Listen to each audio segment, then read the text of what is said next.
Hello everyone, I'm Jack and I'm back, and this is a quick update. So if you've been paying attention, you know that I waited too long to put the fiberglass behind the gel coat in the mold. One of the things is the mold's too flexible. It was a quick and dirty mold, splash mold, so it's too flexible. If you wanted a real mold, you would make it, they say the rule of thumb is 4 times thicker than the part you're trying to make. Mine is the same thickness as this part I'm trying to make, so it's too thin. All right, but for what I want, I'm not going to use this mold in the future, so I don't care. All right, so what happened was, as I was moving it around and it was flexing, it started cracking the gel coat in places. I showed that in a previous video. I put masking tape on there just to keep the fiberglass resin from going through the crack and then being on the top side. So the crack will still be there, but at least there won't be a whole bunch of resin on the other side that messes up. I just have to sand it off. All right, so that takes care of that. There was a crack I didn't see. Apparently it was a hairline crack. I only noticed it when I put the fiberglass on, and a whole line of air pocket was there, and no matter what I did, it kept coming back. And I looked close and I went, oh man, there's a crack there. By then it was too late to tape it. Went ahead and put all the fiberglass and resin on with the piece I had in place. And then what I did, I laid it down, I put a piece of plastic on top of it, I put a piece of foam. This is a foam that came out of some package. Any kind of foam will work. And the plastic was to keep the foam from sticking. And then I put a weight on the foam. And what that did was that pushed it down to where you can't, at least right now, I can't see the crack at all. Now, if you notice, it's shiny right there. What it is this laminating resin does not have wax, and resin does not cure when it's exposed to air. So the rest of it was exposed to air. It didn't fully cure. It's still tacky. That area right there, because the plastic was on there, it went ahead and cured. So I'm going to have to sand that just enough to get rid of the shine on it. So then the next layer will stick to it. This is only one layer, still not enough, but I ran out of resin and I ran out of time. So this is what I've got. The other area, you can see, this is where I reinforced the lip, the fender lip, so it's fine. This area over here that is still black, you can see the difference, and it's kind of shiny. That area is pure gel coat. It has zero strength. If I were to pull this off of the mold right now, all of that gel coat area would just crack and break. All right, and you can see right there, it's already cracked from, like I said, moving the thing around. All right, so I've got to cover that area right there with at least one layer of fiberglass. And then over here, you can see the same thing. I ran out of fiberglass, didn't run out of fiberglass, but this is all this one piece of fiberglass would cover. The rest of it I got covered pretty well.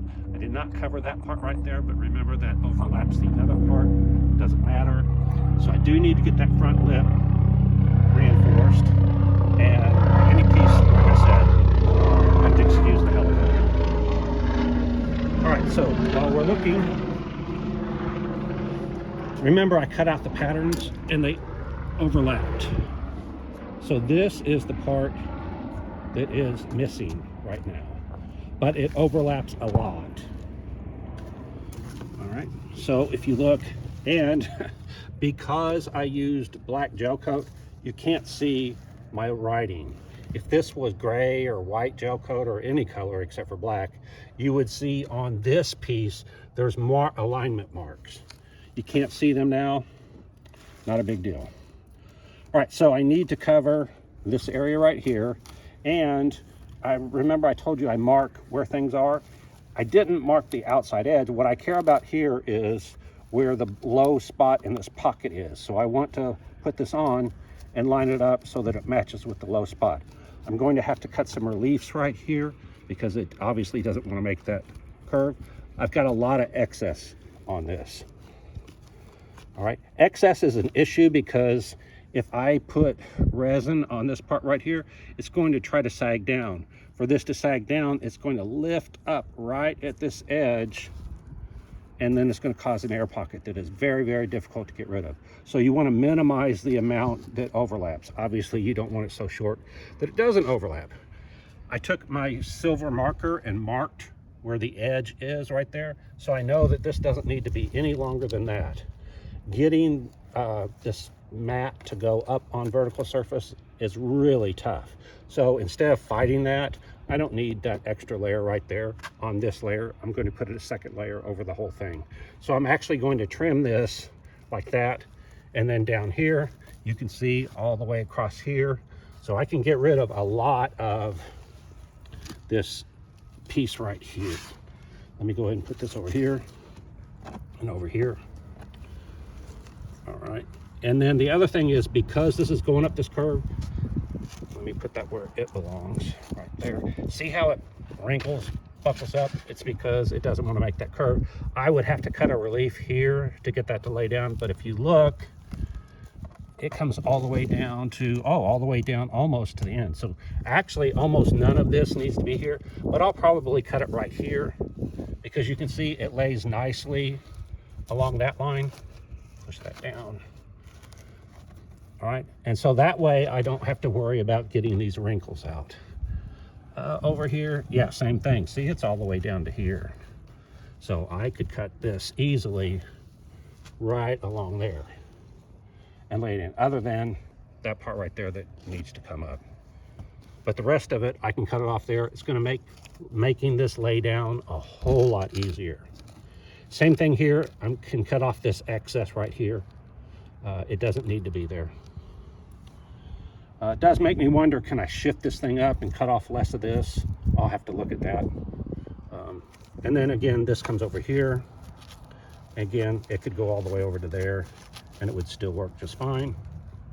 And then I do, like I said, I'll have to cover this piece right here and sand that down. All right, but that will get the one layer of fiberglass across the whole back. Then I'll go ahead and repeat it with the other one. With the other one, I will probably put this piece on first and then cut back this piece right here to match. So I only need like an inch of overlap, if that. So there's no point in putting all this excess stuff. It's just gonna make the thing heavy. All right, and remember, I gotta cut it up, and so the thicker it is, the harder it is to cut up.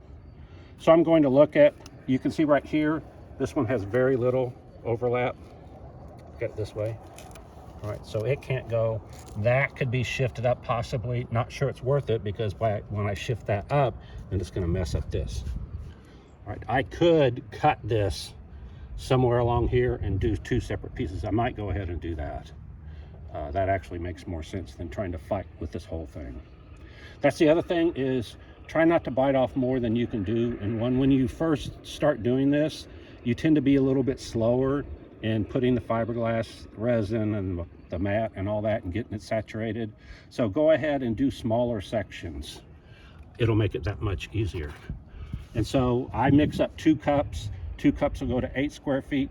You might want to cut both of those in half. So only do 1 cup of resin and then 4 square feet of mat. All right, so I wanted to show you where I am. If you look, I have clouds. I've been fighting with rain.